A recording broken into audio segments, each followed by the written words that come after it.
On June 27, the event of the year starts in Atlanta, the Biden-Trump debate. The election race heats up. Biden is preparing to attack Trump over abortion restrictions, attack on the US Capitol, threats to democracy, and tax cuts for corporations and the wealthy. While Trump is preparing to attack Biden over the endless war in Ukraine, the big immigration crisis, Biden's physical and psychological health problems, and the difficult situation in the economy. According to some news, if Biden loses this debate, Democrats might change Biden. One of the choices might be the wife of Barack Obama, Michelle Obama. The next debate between elderly US presidential candidates will take place in September. This could be a decisive moment in the election race. The participants' mistakes could cost them the Oval Office.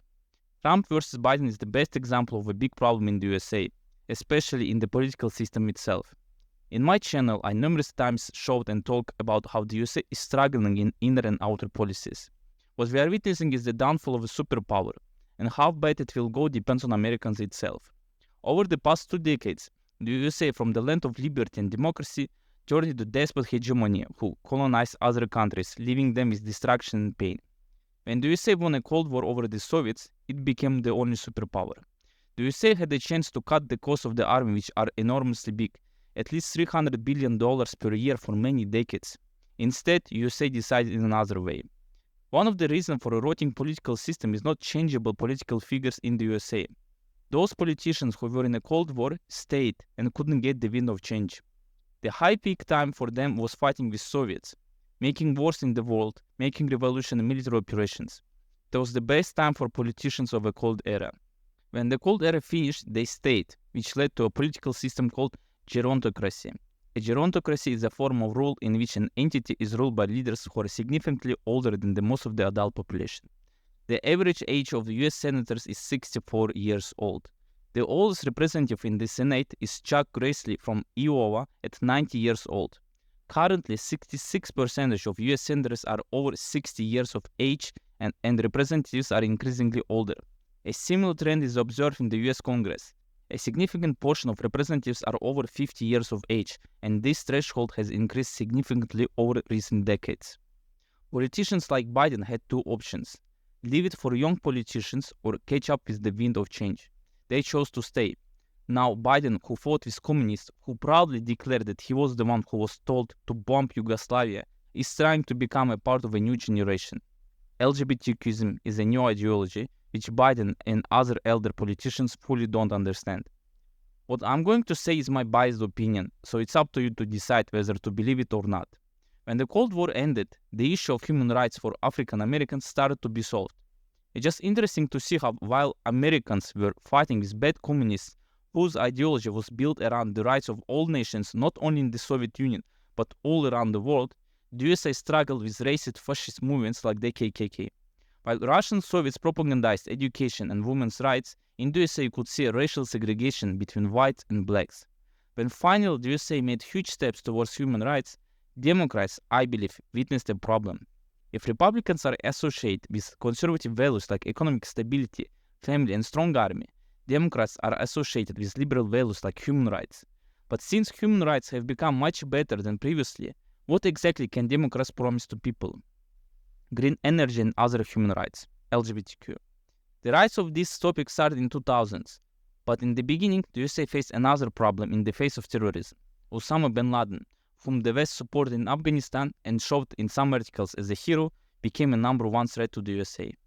Tragic events in the USA will shape the future of decades of geopolitical games in Europe and the Near East. In the past 24 years, the USA has entered Iraq, Syria, Libya, and Afghanistan. Plus, we can add military operations in countries like Pakistan, Somalia, Philippines, and many others to the list. This led to political, economic, and safety instability all around the world. Those politicians who fought with communists are now fighting with terrorists. Slowly, the American political establishment will lose sense. American Cold War politicians decided to continue expanding military influence on other countries around the world. The cost of an army with $300 billion continues to increase to $800 billion in our days, even though not a single army in the world could possibly be a threat to the American army. Terrorists are the problem, but they cannot get financial support like the USA. This led to the madness of pro-war American politicians who only know how to bomb and kill, but behind them are military lobbies who earn billions of dollars from the war. This led to the USA starting revolutions and wars. One of them is Libya. With democratic support for Libyans, Americans will kill Muammar Gaddafi. 13 years later, Libya is still in a bloody war with no hope of ending it. At the same time, the USA will push further its influence in Europe and expand NATO next to Russian borders. Even though famous promises to Russia were torn apart.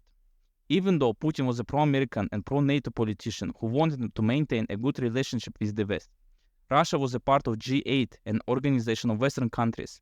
Regarding all of this, American Cold War politicians want to escalate with Russia.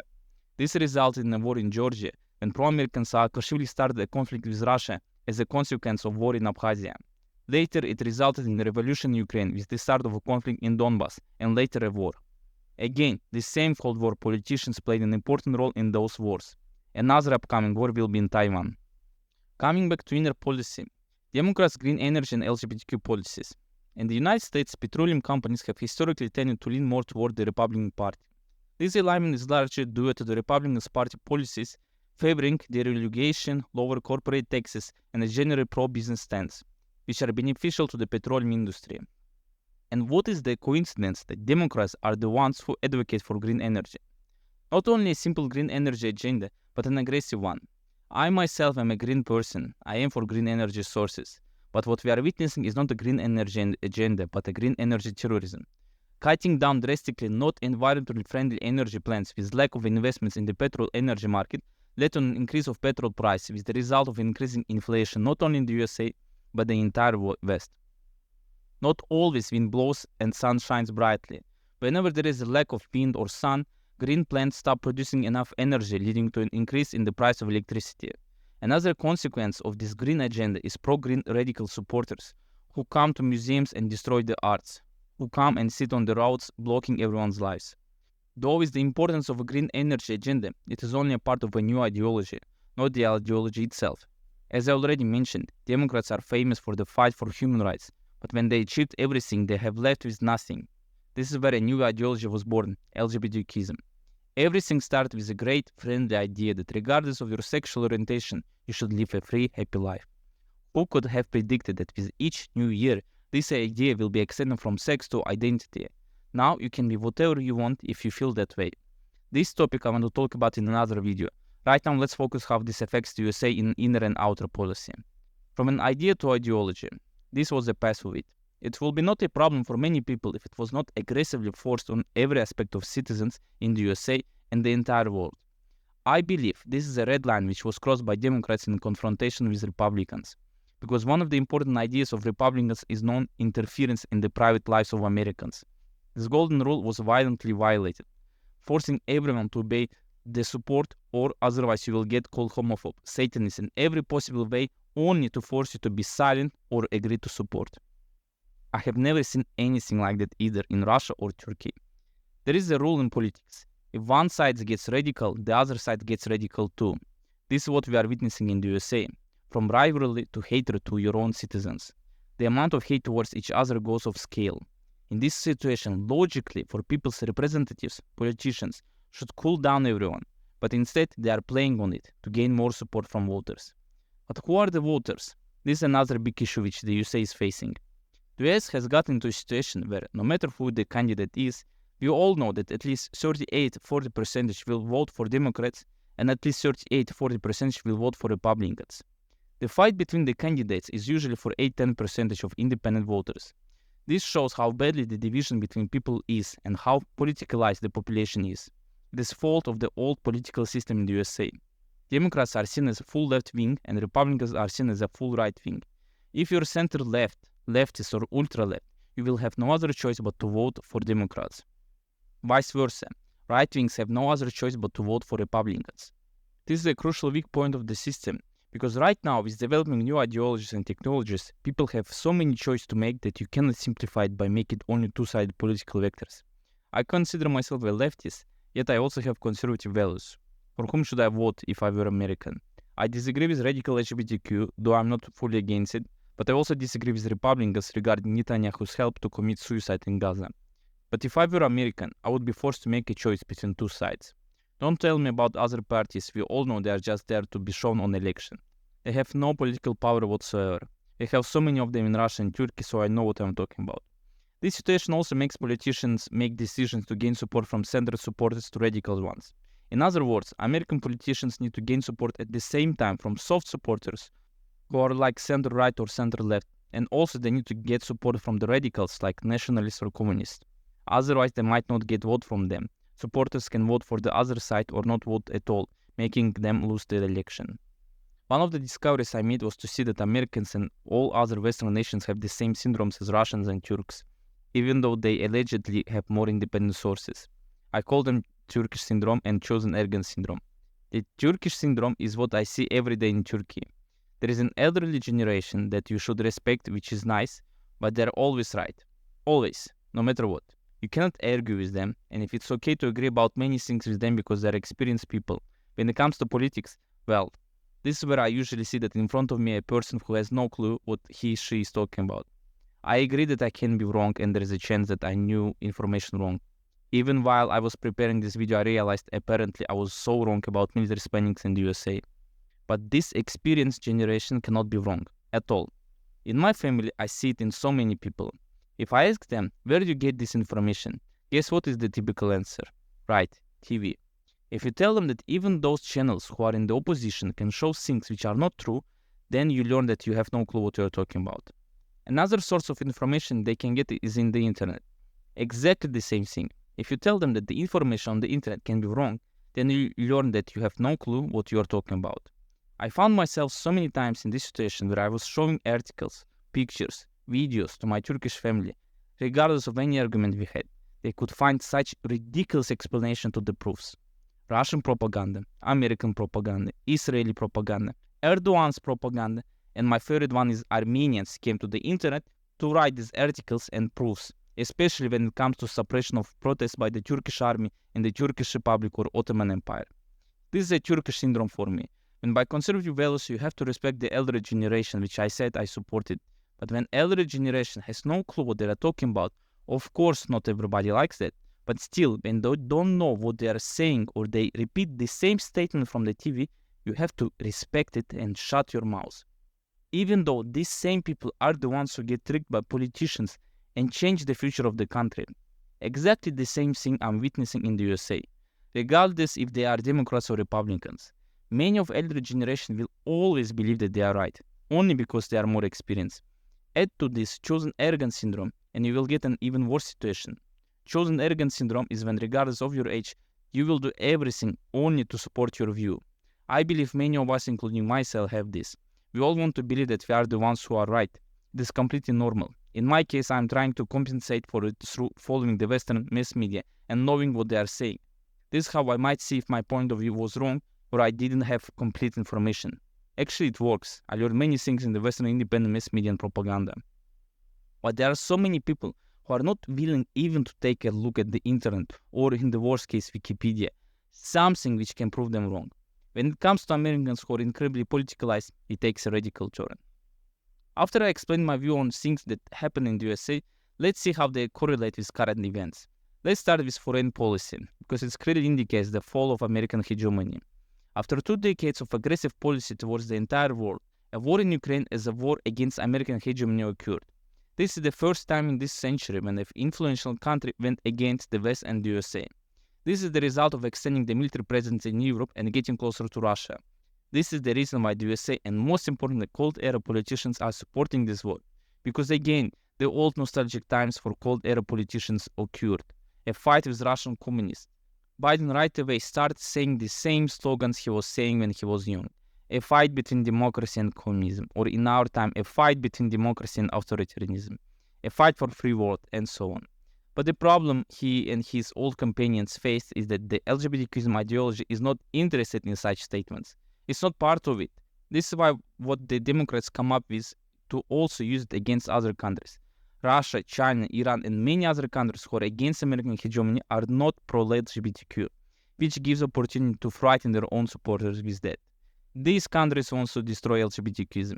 Exactly the same way when the Cold Era politicians were saying communism wants to destroy everything. I don't know how it works, but in foreign policy, LGBTQism is actually harming rather than working. Most of the countries don't want it, so the USA found itself in a position as the Soviets. because the elites of other countries don't want to give their power to some ideology. Another mistake the USA made was to use dollars and the international finance system as a weapon. This might be the biggest mistake the United States could have ever made. Dollar by the hands of American politicians become a toxic currency which can in the future hurt you if you don't behave as the USA wants. The de-dollarization is not some nightmare dream, but a reality. Countries starting buying more gold and starting to look at Bitcoin and their own currencies as a safe international trade system. These are the reasons why alternatives like BRICS are rising and are in demand. Countries want to have unions where everyone's voice will be heard, but the USA chose violence instead of cooperation. In my many shorts, I showed how the USA not only aggressively attacks its own opponents, but destroys its own allies. A terrorist attack made by Cold-era politician Biden in Germany with the upcoming energy crisis in the EU raised concerns among Europeans, especially the right wing, about the right choice keen on the US support. In the past year, the US literally has been stealing companies from the EU, while pro-American politicians like Ursula von der Leyen didn't do anything. The USA weakens its own allies. Even the American mass media notice it. If America wants to maintain its leadership, it should focus less on suppressing China and instead focus on pushing itself forward, The Economist. First of all, China already leads both in the numbers of science, technology, engineering, and mathematics STEM graduates, and in the share of students in STEM fields, more than 40% of college graduates receive a STEM degree. Historically, higher numbers of STEM graduates are known to be an indicator of future economic growth. At the same time, China is ahead of the United States by 2, Germany by 8, and Japan by 10 positions in the ranking in terms of the numbers of STEM graduates. In the States, only 20% of graduates receive a STEM degree, half the rate in China. Secondly, China is already ahead of the United States in spending on university science and government research. At this time, the United States invests 39% in the military-industrial complex and another 38% in healthcare and social services. Thirdly, China not only shows rapid growth in the number of high-quality scientific publications, but also has made the largest contribution to research in 4 categories of natural science, of leading of scientific magazines 2022-2023, overtaking the USA and Europe. Fourthly, the most popular areas of Chinese scientific research, material science, chemistry, engineering, computer science, earth ecology and environmental science, agricultural science, physics and mathematics. In the USA, it is space, molecular biology, neurosciences, clinical medicine, and immunology.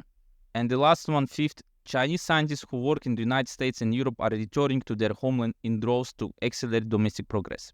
Even the mainstream magazine, The Economist, is forced to admit that the United States competes in the world not through its own growth, but by slowing down the growth of competitors. Moreover, this applies to everyone, allies in the EU, partners like Ukraine, and opponents like China and Russia. The problem is that the United States has already lost this battle to China. The only solution which sees the American establishment is the attempt to solve problems through military methods, or in other words, Cold-era methods. But even this is a big problem for the USA because the USA is failing in military operations, even with an abnormally big military budget. The famous escape in Afghanistan when people were falling off the planes and as a consequence of losing to the Taliban, with whom the USA has been fighting for almost 20 years. The complete inability to solve problems in the Red Sea. American British ships are attacked almost every day in the Red Sea. Washington and London blamed the Houthi rebels from Yemen. And even in Ukraine, even though Russians failed its military operation in the beginning, now even with a lot of help Ukrainians can't win against Russians.